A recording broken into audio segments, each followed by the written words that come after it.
Tarde o temprano cobramos conciencia de lo frágil que es nuestra vida. La idea de que algún día morirás quizás podría quitarte el sueño o inclusive motivarte a seguir adelante. Sin embargo, más allá de cómo afrontemos nuestra propia muerte, la pérdida de un familiar o de un ser querido escapa a la interpretación personal que le damos a nuestra propia muerte. Este hecho crea una especie de herida profunda e irreparable en nuestro ser. Un dolor tan grande es difícil de manejar para alguien relativamente estable, emocionalmente hablando. Ahora imagina los estragos que esto puede llegar a causar en una persona perturbada o sumamente inestable. La negación como mecanismo de defensa, un profundo fanatismo religioso o la mera negligencia hicieron que las personas en esta lista viviesen aferradas durante meses e inclusive años a sus familiares, o debería decir, a sus cadáveres.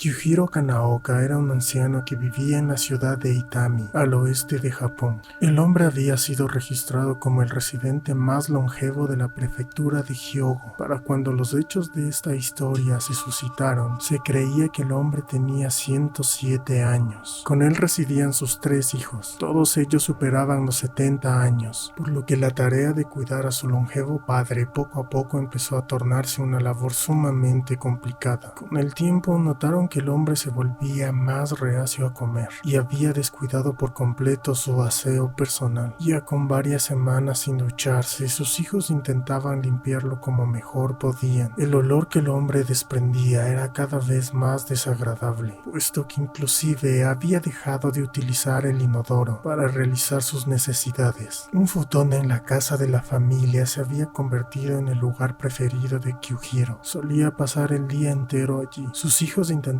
llevarlo a su cama, llegada la noche. Sin embargo, al ver que su padre los ignoraba por completo, decidieron hacer de aquel futón su hogar permanente. En un principio a los 3 hombres les pareció extraño que su padre les dejase de hablar. Aún así, con el tiempo se acostumbraron. Entre ellos barajaban la posibilidad de que el hombre estuviese enfermo, puesto que extraños fluidos habían comenzado a emanar del cuerpo de Kyuhiro, manchando por completo su futón, que para ese entonces se había convertido en una masa húmeda y maloliente. Kyuhiro pasaría 10 años aquejado por esta extraña condición. Uno de sus hijos con el tiempo empezó a temer que quizás su padre no estaba tan solo enfermo. Algo preocupado llamó a un familiar cercano. Con dificultad verbalizó una idea que había estado rondando por su cabeza durante un buen tiempo. Quizás su padre, con el que había vivido tanto tiempo, estaba muerto. Poco tiempo después de aquella llamada, la policía allanaría el hogar de Kyuhiro. Al entrar, un olor penetrante sorprendió a los oficiales. Ya en la sala, encontraron a sus hijos sentados alrededor de un gran futón, y en él, como si de un sueño surreal se tratase, yacía el cuerpo de Kyuhiro momificado. Sus huesos sobresalían de entre su desgastada ropa. Lo que parecían ser retazos de lo que alguna vez fue piel colgaban del rostro calavérico del hombre. Bajo él, una mancha negruzca se extendía por el cojín. Su cuerpo parecía haberse fundido con la tela, gracias a una especie de grasa ya endurecida y amarillenta. Basados en el estado de descomposición de su cuerpo, la policía determinó que Kyuhiro había muerto hace ya 10 años. Sus hijos, al ser interrogados, aseguraron que todo este tiempo pensaron que su progenitor seguía con vida, puesto que aseguraban que de vez en cuando el hombre hablaba con ellos.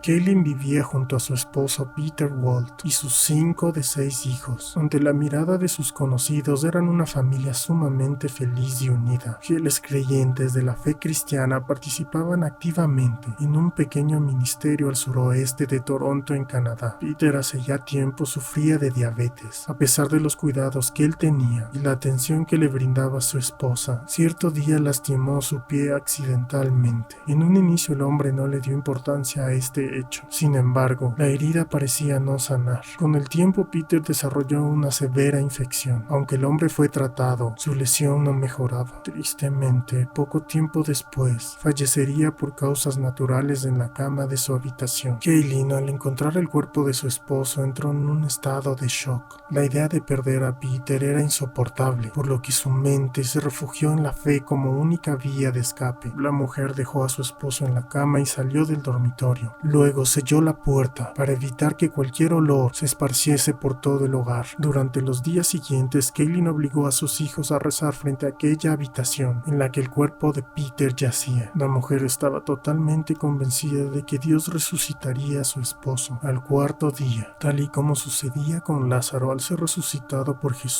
en un famoso pasaje bíblico. 6 meses después, el sheriff local llegó a la vivienda de Kaylin. Planeaba sacarla de su hogar junto a sus hijos y a su esposo, tras múltiples avisos de desalojo por no pagar su hipoteca. Cuando el hombre entró en el domicilio, vio que la familia había preparado sus maletas y estaban listos para marcharse. El sheriff enseguida notó un olor nauseabundo y penetrante que provenía del segundo piso de la casa. Finalmente, al investigar de dónde provenía aquel desagradable olor, el oficial encontró una escena perturbadora.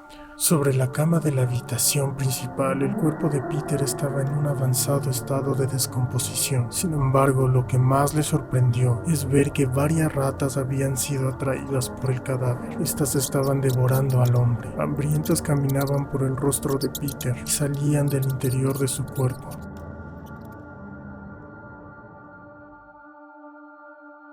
En Portugal, en un pequeño bloque de apartamentos, en Oeiras, vivía una mujer, a la que llamaremos Ana. Ana era una mujer reservada, casi nunca hablaba con nadie. Sus vecinos la describían como una persona extraña que rara vez salía de casa. A sus 40 años, la mujer había cortado cualquier vínculo social, a excepción de la relación que tenía con su padre. El hombre, que rondaba los 70 años, vivía junto a ella. Su movilidad prácticamente nula y una profunda depresión demandaban que su hija le cuidase las 24 horas del día. Ana había construido una vida que giraba en torno al cuidado de su padre. Fuera de esta relación no existía nada más para ella, razón por la que la idea de perderlo era prácticamente imposible de afrontar. Sin embargo, y muy a su pesar, Ana temía que aquel día estaba cada vez más cerca. Pasado un tiempo, los vecinos empezaron a ver ciertos comportamientos extraños en Ana. La mujer cada vez salía menos de su departamento, y cuando lo hacía solía volver con grandes botes de lejía. Esto, sumado a un profundo y nauseabundo olor que provenía del departamento en el que Ana vivía junto con su padre, hicieron que los habitantes del bloque la aislaran aún más. Constantemente la habitaban o llegaban a reclamarle por el asqueroso olor, a lo que Ana tan solo pedía disculpas y corría a encerrarse en su departamento. Con el tiempo se había convertido en una especie de ermitaño. El rechazo y el inexistente contacto social del que la mujer era víctima habían consumido la poca cordura que le quedaba. Los escasos cuidados que Ana tenía con la higiene de su departamento para este punto eran prácticamente inexistentes, razón por la cual el penetrante olor que provenía de la vivienda ahora era insoportable. Los vecinos golpeaban a su puerta para reclamarle, pero desde hace ya un tiempo la mujer no respondía. Cansados, decidieron llamar a la policía. Cuando estos llegaron, tumbaron la puerta al no recibir ninguna respuesta. Al entrar se toparon con montañas de basura. Había pilas de basura y comida ya mohosa, por la que varias cucarachas caminaban dándose un festín. El olor que provenía de la habitación principal hizo que los policías tuviesen arcadas. Tapando sus narices lo mejor que pudieron, caminaron hacia el cuarto. Al entrar, horrorizados, observaron lo que parecía ser el cadáver momificado del padre de Ana. Por las cuencas de los ojos de lo que alguna vez fue el hombre, caminaban un grupo de cucarachas.